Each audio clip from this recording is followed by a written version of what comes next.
Hello and welcome back, dear friends, once again at Lit eCity YouTube channel, your one-stop destination for English learning resources.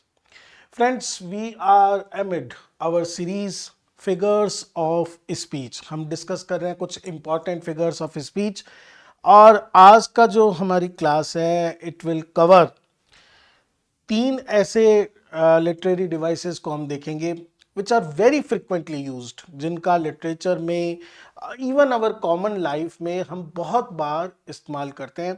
Sometimes there is a confusion regarding their actual meaning and usage, तो थोड़ा सा mix up हो जाता है. कोशिश करेंगे इस video में जानने की पैराडॉक्स, एंटीथेसिस एंड ऑक्सीमोरॉन, इन तीनों के बीच में एक तो how these three are actually used, कैसे इनका यूज होता है, and what is the difference, because there is great difference between these three devices. एक एक करके हम उस सारे डिफरेंस को देखेंगे, समझेंगे. तो दोस्तों स्टार्ट करते हैं हम आज का वीडियो अपनी पहली डिवाइस पैराडॉक्स. दोस्तों पैराडॉक्स एक इट्स केवल एक लिटरेचर से जुड़ा हुआ कोई डिवाइस नहीं है. इट इज एक्चुअली पहले एक जनरल इंट्रो वैसे इन तीनों के बारे में और मैं आपको बता देता हूं कि पैराडॉक्स, ऑक्सीमोरॉन और एंटीथेसिस वो कॉमन ग्रुप है लिटरेरी डिवाइसेस का जिसके अंदर हम यूज करते हैं जक्स्टापोजिशन. नाउ तीनों की तीनों डिवाइसेस में जक्स्टापोजिशन होता है, a sort of juxtaposition. तो ये juxtaposition है क्या? Juxtaposition है दो contrasting नेचर में अपोजिट आइडियाज या वर्ड्स को साथ साथ रखना. It's like a balance act. देखिए आपने देखा होगा जैसे एक वेइंग स्केल होता है इस टाइप से बना हुआ,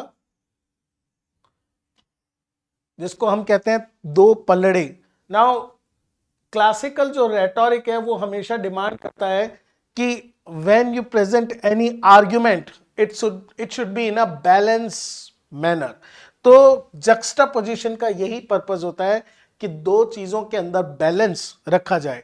ऑब्वियसली दोनों चीजें आपस में जो उनका नेचर होता है वो कंट्रास्टिंग होता है, ऑफ अपोजिट और कॉन्ट्राडिक्टरी. नाउ कॉन्ट्राडिक्टरी जो एक दूसरे को रिफ्यूट करते हो, जो एक दूसरे को काटते हो, ऐसे आइडियाज को जब हम पास पास रखते हैं we call such devices as juxtaposition devices, जिसमें पैराडॉक्स है, ऑक्सीमोरॉन है, एंटीथेसिस है, समवट आयरनी भी इसके अंदर आता है, एंटीफ्रेसिस भी इसके अंदर आता है. These devices are considered central in discussion of poetry. इतना ज्यादा important specially 20th century criticism के अंदर जो हम एक थियरी का पार्ट पढ़ते हैं न्यू क्रिटिसिज्म, वो तो ऐसे मानकर चलते थे कि paradox is central to the understanding of poetry, कि हर पोएम के अंदर एक इनहेरेंट पैराडॉक्स होता है. उसका रीजन भी है दोस्तों, क्योंकि हम ये जानते हैं कि पोइट्री के अंदर words do not mean in literal sense, उनमें हमेशा एक फिगरेटिव सेंस आता है. तो what appears is not always what it means. तो इस कारण वहां पर पैराडॉक्स या क्रिएट होना बेसिकली एक तरह का एक कंपल्सरी इनएविटेबल थिंग है जिसको आप टाल नहीं सकते हो. तो that is why its meaning especially by the critics of new criticism and deconstruction. Deconstruction वाले इसलिए स्टडी करते हैं कि when you basically look for a stable meaning, जब आप सोचते हो कि इस पर्टिकुलर लाइन का, इस पर्टिकुलर पोएम का ये मीनिंग होना चाहिए, actually you can rework it in opposite direction. आप फौरन उसको क्या देख सकते हो कि जो चीज इस तरह से लिखी हुई है ए टू जेड जो जा रही है, उसी के अंदर जेड टू ए का मूवमेंट भी आप ढूंढ सकते हो. This is what deconstruction is. Reading inversely किसी चीज को इस तरह से ओपन करके पढ़ना कि ये बताना कि ना तो ए हो सकता है और ना ही इसका अपोजिट हो सकता है. Meaning lies quite in stable manner में, कभी यहां जा रहा है कभी वहां जा रहा है. तो पहली डिवाइस जो बहुत बहुत पॉपुलर डिवाइस है, बहुत सारे जो राइटर्स हैं they love using paradox. Okay, so paradox is a device जिसके अंदर contradictory ideas are put together in one frame and thus creates unexpected meanings. एक चीज सबसे बड़ी जो इसमें ध्यान रखने वाली बात है कि एक तरफ हमारे पास एंटीथेसिस है और एक तरफ पैराडॉक्स है. दोनों के अंदर आप देखेंगे कि contradictory ideas put together. Basic difference दोस्तों इस तरह से आएगा कि जहां एंटीथेसिस में दोनों आइडियाज अलग अलग प्रेजेंट किए जाते हैं, साइड बाय साइड रखे जाते हैं, वहीं पैराडॉक्स में एक ही स्टेटमेंट होता है. Single statement contains two contradictory meanings, लेकिन वो इतना अपेरेंट नहीं होता है. You need a deep reading, you need a careful attention, तब आपको क्लियर होता है. और दूसरी बात, ऑन द सरफेस आपको लगता है कि इट इज समथिंग अनयूजुअल, वही चीज आपका ध्यान खींचती है और स्टार्टिंग में आपको ऐसा लगता है कि it is kind of an illogical sentence. लेकिन the more deep you go into the sentence, you will find yes there is logic in it. where जो word paradox है, it is derived from the Greek term paradoxus जिसका meaning होता है beyond opinion. para means beyond and dox means opinion.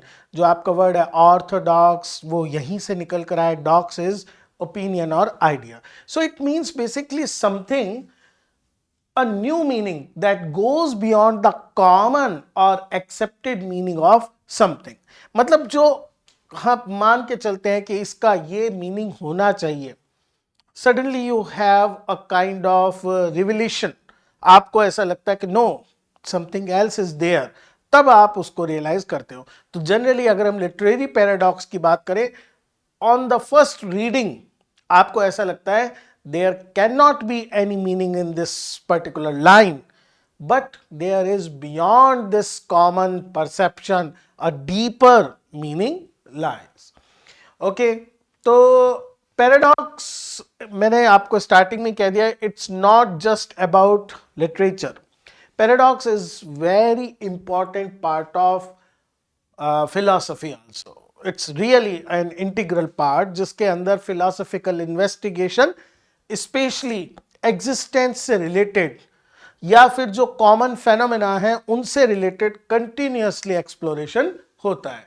It is part of philosophical investigation since the beginning of rational thought. जब से human beings ने logic और rational thoughts को ढूंढने की, समझने की कोशिश करी, तब से ही पैराडॉक्स पर सर्च चल रही है.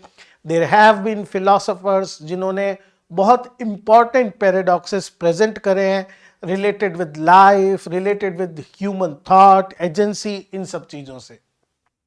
अब देखिए, इस कारण से पैराडॉक्स बेसिकली दो टाइप के होते हैं, लॉजिकल एंड लिटरेरी. लिटरेरी से लिटरेचर के स्टूडेंट्स का डायरेक्ट रिलेशनशिप है, लेकिन इसके अलावा भी paradox are part of studies. Logical paradox both have self-contradictory ideas, but their function is actually opposite to each other. दोनों के अंदर सेल्फ कॉन्ट्राडिक्शन तो होता है, लेकिन उसका प्रोसेस, उसके फेजेस अलग अलग होते हैं. पहले हम बात करें अगर लॉजिकल पैराडॉक्स की. Logical paradox is actually a contradictory statement that can not make any sense. इसके अंदर बेसिकली जो ऊपर से सेंटेंस का स्ट्रक्चर होता है, it seems very simple, it seems having a plain meaning. ऐसा लगता है बिल्कुल सिंपल और प्लेन मीनिंग होगा, लेकिन the more you look at it, the more you think about it, you will find that it's not possible to reach a particular conclusion. हम किसी एक निष्कर्ष पर हम उसमें नहीं पहुंच सकते हैं. A logical paradox seems a simple statement. On the surface क्या लगता है? बिल्कुल एक plain statement है जिसका बिल्कुल simple meaning है. But on deep investigation, it is found to be illogical and impossible to make a definite sense. आपको समझ ही नहीं आता है कि आप कौन से सिरे को पकड़ो जो इसका मीनिंग निकले. Look carefully at this classical paradox. This statement is false. Apparently it has a very simple structure. Apparently it has a very simple meaning कि this statement is false. लेकिन the moment you think about it, तो आपको पता चलेगा if the statement is true कि this statement is false, then it is, ये true तो हो ही नहीं सकता है, क्या कह रहा है, this statement is false. तो if the statement is true, then it is false. It means it is true, not false. But if it is really false, this statement is false, it means it is true. Now you got, देखिए अगर आप समझ गए या तो, और नहीं तो एक बार और मैं ट्राई करता हूं, बिकॉज आप इस पर अब जितना दिमाग खपाएंगे आप सोचेंगे what is happening, where is the logic. देखिए दिस स्टेटमेंट इज फॉल्स, क्या कह रहा है वो कि ये स्टेटमेंट फॉल्स है, गलत है. अगर ये वास्तव में गलत है तो इसका मतलब वास्तव में गलत है, मतलब ये सही है, मतलब ये गलत नहीं हो सकता. और अगर ये गलत है तो इसका मतलब जो ये कह रहा है वो सही है, इसका मतलब it is true. So this is kind of logical. और देखिए it is just an example of the logical paradox. इतने सारे फिलोसोफर्स ने इतने पैराडॉक्सेस दिए हैं जो हमने हमारे फिनोमेनाज हैं related with our life, related with things, related with scientific and mathematical formulas, उन सब के उन्होंने पैराडॉक्सेस निकाले हैं. पैराडॉक्स निकालने का मतलब है we haven't reached a logical conclusion of that particular problem. उस प्रॉब्लम का अभी तक सॉल्यूशन नहीं मिला है. That is why a paradox lies there. चलते हैं हम लिटरेरी पैराडॉक्स की तरफ, जो लिटरेचर के स्टूडेंट्स का डायरेक्ट कनेक्शन जिसके साथ है. It works in opposite direction. उसके अंदर जो सेंटेंस सरफेस पे सिंपल लगता है और मीनिंगलेस साबित होता है, इसके अंदर on the surface it seems to be self contradictory. Surface पे ऐसा लगता है इलॉजिकल है, मीनिंगलेस है, इसका कोई मीनिंग नहीं हो सकता. But on a closer inspection, deeper inspection, it carries a deeper truth because it is literary. यहां आपको कुछ प्रूव नहीं करना है, यहां पर आपको इंटरप्रिटेशन पर जाना है. खासकर जिस ढंग से पॉइंट अपनी बात को अलग वे में प्रेजेंट करना चाहता है, और उसका अलग वे कैसा है, उसका अलग वे इस तरीके से है कि वो आपको मजबूर करता है पॉइंट कि आप अपनी ऑर्थोडॉक्स या ट्रेडिशनल या कन्वेंशनल विजडम को, थिंकिंग को एक साइड रखें. हो सकता है जो मैं बात कह रहा हूं वो एक बहुत ही फंडामेंटल ट्रुथ हो, लेकिन कवि ऐसा सोचता है मैं ये बात बहुत ही अलग तरीके से कहूंगा. Then it becomes a literary paradox. देखिए मैंने एग्जांपल जो लिया है लिटरेचर से तो हम लेंगे ही, पहले लिया है जो एक बहुत ही फेमस एनिमेशन मूवी है द इनक्रेडिबल्स. उससे एक स्टेटमेंट है, if everyone is special no one is. अब देखिए if everyone is special no one is, तो यहां पर अपेरेंटली क्या नजर आता है कि हाउ इज इट पॉसिबल, अगर सब स्पेशल है तो सारे स्पेशल है, नो वन इज का क्या सेंस निकला, सेल्फ कॉन्ट्राडिक्टरी. इस तरह से ये वाला पोर्शन इस वाले क्लॉज को कॉन्ट्राडिक्ट करता है. कॉन्ट्राडिक्ट का मतलब आप समझ गए होंगे कि यहां पर जो हमने एसर्ट करा है यहीं पर उस बात को हम रिफ्यूट कर देते हैं. तो ऊपर से ऐसा लगता है कि प्लस माइनस नल कोई मीनिंग नहीं होना चाहिए, लेकिन मीनिंग है. अगर आप डीपर देखें वट किसको हम स्पेशल मानते हैं, किसको हम यूनिक बोलते हैं, किसको हम अलग बोलते हैं, which is different, which is on an excel position, जो बाकियों से अलग है, बाकियों से ऊंचा है, एलिवेटेड स्टेट पर है. ओके देखिए ऐसे आप समझ दीजिए, इसके अंदर से एक ऐसे है बाकी ऐसे चल रहे हैं. नाउ कौन सा एक स्पेशल है, ऑब्वियसली दिस वन. अब ये कह रहा है एवरीवन इज स्पेशल, तो अगर सारे ही इस तरह से हो जाएंगे तो हम क्या हो गए, सब इस लेवल पर पहुंच गए. Now who is special, no one is. तो डीपर मीनिंग है कि speciality is a trait which makes a person stand different from others, तभी हम उसको स्पेशल बोल सकते हैं. तो ये एक छोटा सा एग्जांपल है बताने के लिए कि ऑन द सरफेस तो वो ऐसा लगता है कि कॉन्ट्राडिक्टरी है, लेकिन डीपर इंस्पेक्शन पर उस पर एक डीपर ट्रुथ होता है. A writer uses literary paradox to call for the attention of the reader. मैंने आपको ऑलरेडी बता दिया है, वो चाहता है राइटर कि आप गौर से उस सेंटेंस को देखें, समझें। वो चाहता है कि आप पहले पहले ये कहें कि how is it possible, how can I make a meaning out of this, मैं कैसे इसमें से मीनिंग ढूंढूं। बट जितना आप उसमें सोचेंगे, you will find yes there is a truth in it. Initially it appears to be illogical and insoluble, आपको लगता है there can't be any conclusion. तो देखिए ये बिल्कुल अपोजिट वे में काम कर रहा है, किससे? लॉजिकल पैराडॉक्स से। वहां ऊपर लगता है कि सिंपल है, लेकिन थोड़ा सा आपने मैथ्स करा और आप पाओगे कि इनसॉल्यूबल है। यहां ऊपर लगता है इनसॉल्यूबल है, लेकिन थोड़ा सा अपना मेडिटेशन लगाएंगे, आपको लगेगा yes there is a meaning in it. Some classical examples of literary paradox, मैंने कुछ बाकी तो there is an endless list, but we can say Hamlet, Shakespeare, Hamlet talking to his mother, I must be cruel only to be kind. Now, cruel and kind, two opposite traits together, कि मैं cruel हूं, होना जरूरी है ताकि मैं kind हो सकूं।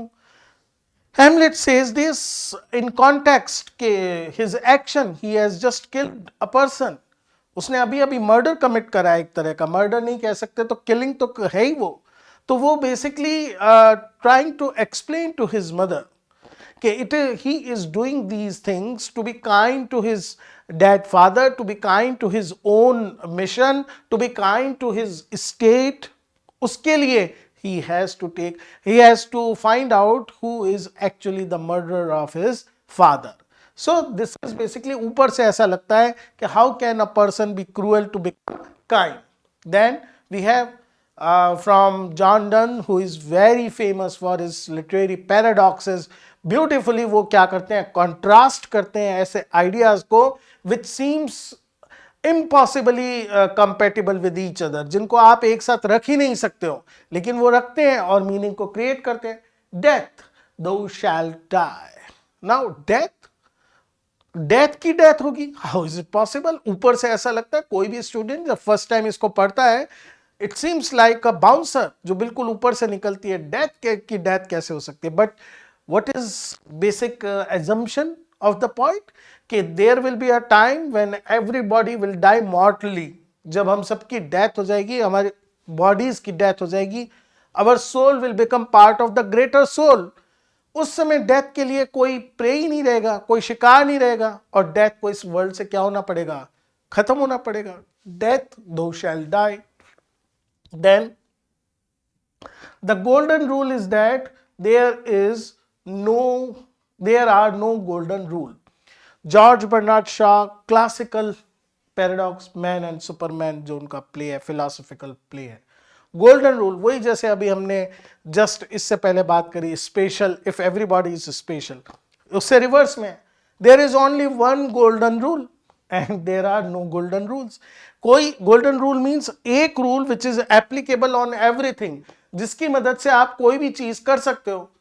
And Shaw is saying no, there cannot be any one golden rule. There are no golden rules which are applicable everywhere and on everyone. So all these are classical examples of paradox. इसके अलावा बहुत सारे paradox हैं। Wordsworth का classical paradox है, child is the father of man, Alexander Pope ने use करा है, टी.एस. एलियट बहुत ब्यूटीफुली पैराडॉक्स को यूज करते हैं। So these are the points. Metaphysical poetry के अंदर पैराडॉक्स एक एसेंशियल फीचर है राइटिंग का। सो पैराडॉक्स राइटर्स लगातार यूज करते रहते हैं एक रीडर को फोर्स करने के लिए कि वो आउट ऑफ अपने कंफर्ट जोन आए और उस मीनिंग को समझने की कोशिश करे। चलिए let's move to our second literary device of the day, oxymoron. So paradox के अंदर एक स्टेटमेंट के अंदर सेल्फ कॉन्ट्राडिक्टरी आइडियाज जो एक दूसरे से अपोजिट लगते हैं उनको रखते हैं। ऑक्सीमोरॉन क्या है? एक टाइप का कंडेंस्ड पैराडॉक्स है। कंडेंस्ड पैराडॉक्स होने का मतलब ये है कि instead of a complete line हम क्या करते हैं, टू अपोजिट वर्ड्स, दो वर्ड्स जो नेचर में मीनिंग में एक दूसरे को अपोजिट हैं, we put them side by side or almost side by side for a spatial effect. Generally adjective noun या नाउन नाउन सेंस के अंदर हम इस तरह से एक अपोजिट पेयर को रखते हैं, हम यूं समझ सकते हैं वर्ड और उसके एंटोनिम को साथ साथ रख देते हैं कि reader is shocked for a moment, कि ये मीनिंग निकालूं या इसका अपोजिट जो मीनिंग है वो निकालूं। सबसे जो इंटरेस्टिंग बात है, word oxymoron is an oxymoron, okay, let me explain, is derived from a Greek compound word oxymoron। तो दो चीजों से मिला हुआ है, ऑक्सस जिसका मतलब होता है शार्प, कीन, पॉइंटेड, एंड मोरॉन जिसका मतलब होता है dull, stupid, foolish. So actually इस वर्ड के अंदर ही we have put two opposite words together. हमने दो बिल्कुल पास पास रखे हुए हैं, तो ऑक्सीमोरॉन, तो it's an example of oxymoron itself. By placing contrasting words side by side, writers can create a stronger impact than using synonyms. अगर आप जनरली वही एक adjective plus noun format use करते हैं, सो वही कन्वेंशनल रीडिंग चल रही है, रीडर को बहुत ज़्यादा अटेम्प्ट नहीं करना पड़ रहा है, लेकिन आप अचानक क्या कर देते हैं, एक पेयर ऐसा रख देते हैं जिसमें दोनों वर्ड एक दूसरे के अपोजिट हैं। Now the reader is in a quandary, वो सोच में पड़ जाता है कि why, what may be the reason, और दोनों में से किस मीनिंग को मैं क्लोजर मानूं राइटर के कॉन्टेक्स्ट में। Highlight the inherent contradictions and complexities of the life itself. अभी हम एक दो एग्जांपल में देखेंगे कि बेसिकली वो क्या है। देखिए कितनी ब्यूटीफुली रोमियो एंड जूलियट के अंदर जूलियट का स्टेटमेंट है, parting is such sweet sorrow. Now sorrow and sweet generally एक ऐसा एडजेक्टिव है जो हैप्पीनेस के साथ देखा जाता है, जो लाइफ की जो ब्यूटी है उसके साथ जोड़ा जाता है। सॉरो के साथ स्वीट, और पार्टिंग के लिए ठीक है, ये बात बिल्कुल समझ में आती है कि parting is sorrow, parting makes a person feel sad, but how can parting is sweet. तो है तो ये एक तरह का पैराडॉक्स ही, थोड़ा सा उसको कंडेंस कर दिया गया है। देखिए कहने का जूलियट का सेंस इस तरह से है कि ऑब्वियसली क्योंकि वो दोनों एक दूसरे से दूर जा रहे हैं, पार्टिंग हो रही है, तो sorrow, but it also create anticipation of the next meeting. It also fills a person to think about his or her beloved. So it's a sweet, पूरे टाइम वो thoughts तो that is why it is, तो वो intensity जो love की है, absence makes जो absence है वो love को और ज़्यादा intense कर देती है, anticipate करना शुरू कर देते हैं। Again, this satirical take by George Orwell in Animal Farm, all animals are equal, but some animals are more equal than others. Basically ये तो एग्जाम्पल पैराडॉक्स का होना चाहिए, ऑक्सीमोरॉन के अंदर आ गया है, क्योंकि यस बट मोर इक्वल, ये एग्जाम्पल आप ले सकते हैं। नाउ इक्वल, मोर हम जानते हैं एक ऐसा एडवर्ब है, कंपैरेटिव एडवर्ब है, जिसको हम यूज करते हैं समथिंग लेस, जब आपने मोर किसी के साथ लगा दिया है तो बाकियों से ज्यादा है, और इक्वल एक ऐसा एडजेक्टिव है जिसके अंदर हम यूज करते हैं कि कोई चीज बराबर हो। तो बेसिकली मोर इक्वल ये अपने आप में ही क्या है, एक ऑक्सीमोरॉन का पेयर है, और ये खुद जो स्टेटमेंट है पैराडॉक्स का क्लासिकल एग्जांपल है। And faith unfaithful kept him falsely true. देखिए टेनिसन की लैंसलॉट एंड एलेन नाम की जो पोएम से लिया गया है, इसके अंदर faith unfaithful, falsely true, double oxymoron का यूज किया है वापिस से ये बताने के लिए कि फेथ, लेकिन कौन सा फेथ, अनफेथफुल का, फॉल्सली ट्रू, कहने के लिए वो ट्रू था लेकिन एक्चुअल में फॉल्स था, कहने के लिए वो था वो अनफेथफुल लेकिन दिखाता कैसा था, फेथफुल है। So these are all example of oxymoron. Next device दोस्तों हमारी है antithesis. It is a figure of speech that put two contrasting or opposite ideas together in a parallel grammatical structures। दोस्तों सबसे ज्यादा जो कंफ्यूजन होता है वो पैराडॉक्स और एंटीथेसिस को लेकर होता है। जहां पैराडॉक्स के अंदर पैरेलल स्ट्रक्चर्स नहीं होते, एक ही क्लॉज होता है, उसके अंदर हम सेल्फ कॉन्ट्राडिक्टरी स्टेटमेंट्स को रखते हैं। वहीं एंटीथेसिस के अंदर दो आइडियाज, ये प्रॉपर वेइंग स्केल जैसा काम है इसके अंदर, जिसके अंदर प्रॉपर बिल्कुल बैलेंस करके रखा जाता है दो सेल्फ कॉन्ट्राडिक्टरी आइडियाज को। From its root in ancient Greek rhetoric, वहां से ये स्टार्ट हुआ था जब ग्रीस के अंदर different schools of philosophy rhetorics पर काम किया करते थे। Constant presence in modern writing, हर जो मॉडर्न राइटर्स हैं उनकी वर्क्स में पोइट्री, नॉवल, ड्रामा, ऐसे सब जगह आपको मिलता है। It has served as a powerful tool for emphasis, clarity and emotional impact. क्योंकि देखिए क्या होता है, एंटीथेसिस के अंदर जो पैरेलल स्ट्रक्चर है वो क्रिएट करता है एक रिदम अपने आप में। आप एक तरफ चले, आपको लगा कि एक पलड़ा भारी हो गया है, राइटर ने आपको दूसरी तरफ दिया। So it's a kind of balance and rhythm from clockwise to anti clockwise. जो मूवमेंट होता है it creates a kind of rhythm and repetition of similar pattern, क्योंकि जिस पैटर्न में आपने प्लस बताया उसी पैटर्न में माइनस बता दिया आपने, एंड जक्सटापोज आइडियाज। तो देखते हैं कुछ हम एंटीथेसिस बहुत फेमस। इडिपस रेक्स से लिया गया ये, seeing not seeing, because Oedipus actually was before blindness, seeing not seeing, knowing not known. कितने ब्यूटीफुल वे में सोफोक्लिस ने इडिपस की प्रॉब्लम है उसको प्रेजेंट कर दिया।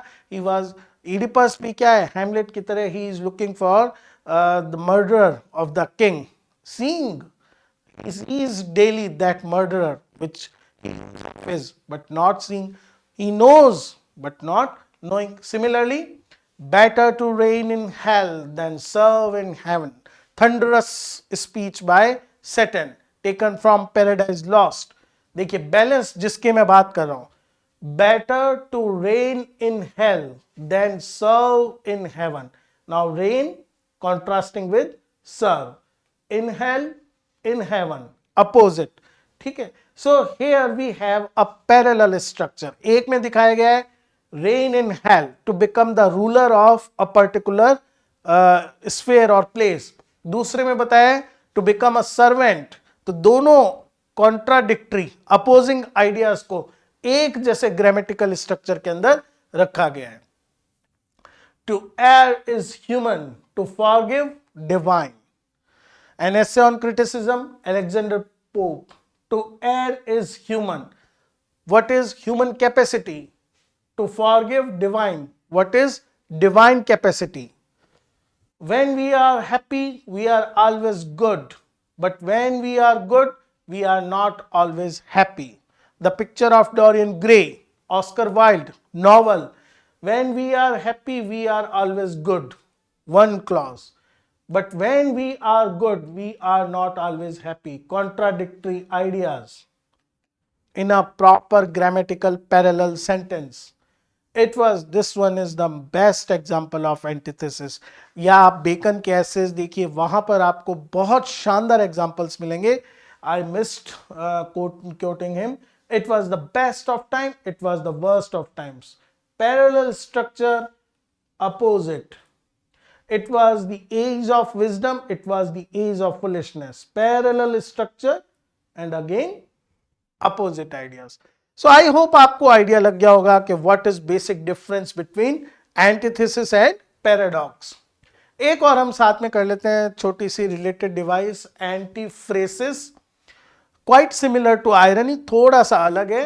A figure of speech in which the words or phrases are used in a way that contradicts their literal or usual meaning. Irony में same definition होती है. सिंपल जो डिफरेंस है दोस्तों इतना सा है कि आयरनी एक ब्रॉडर कॉन्सेप्ट है. वर्बल, सिचुएशनल, ड्रामेटिक आयरनी तरह तरह से हो सकती है. Difference between our expectation and reality, difference between anticipation of the protagonist and the outcome of his or her actions. ये इतना सारा काम एंटीफ्रेसिस में नहीं होता. इसके अंदर सिंपल क्या होता है कि लुकिंग एट द कॉन्टेक्स्ट हम जानते, वर्बल आयरनी का सीधा एग्जांपल है कि looking at a fat person you are saying oh you are getting slim.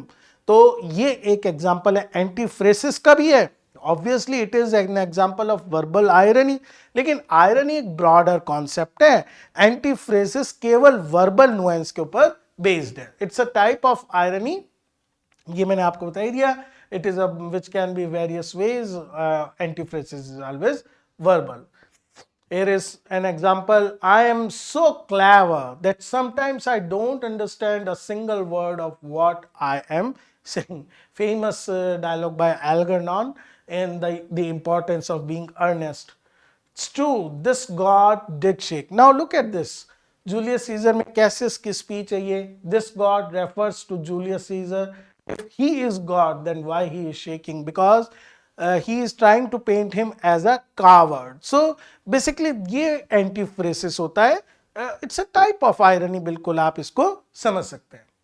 So friends, this is basically all in our today's video. I hope आपको antithesis, paradox और oxymoron, इन तीनों के बीच का जो डिफरेंस है वो भी समझ में आया होगा। एग्जाम में कभी भी इससे रिलेटेड क्वेश्चन आए, अब आप कंफ्यूज मत रहिएगा। Very soon we will meet on another video on figures of speech. Till then watch them and support. Thank you.